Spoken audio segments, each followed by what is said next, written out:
நாங்கள் வந்து பம்ப்கின் பூசணிக்காய் பொரியல் வந்து பண்ண போகிறோம். ஸோ அது எப்படி பண்ணுறதுன்னு பார்க்கலாம். ஸோ இது வந்து பார்த்திங்கன்னா நம்ம வந்து ஆயில் போட்டிருக்கோம். ஆயில் நல்லா ஸோ காஞ்சி பிறகு நம்ம வந்து பார்த்திங்கன்னா கடுகு, அப்புறம் வந்து பார்த்திங்கன்னா சீரகம், ஸோ பூண்டு, கடலைப்பருப்பு வந்து வதங்கணும். வந்து பார்த்திங்கன்னா வந்து இதில் ஆட் பண்ணிக்கலாம்.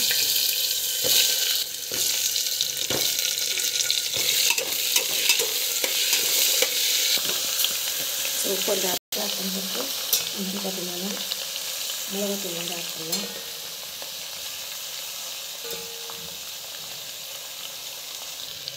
ஸோ பார்த்திங்கன்னா தண்ணி வந்து தேவையான அளவுக்கு தண்ணி வந்து விடலாம்.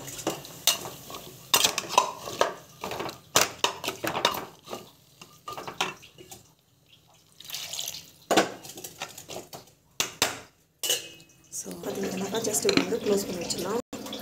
ஸோ க்ளோஸ் பண்ணி வச்சிடணும். ஒரு 3 விசில் வந்து பிறகு நம்ம எடுத்துக்கலாம்.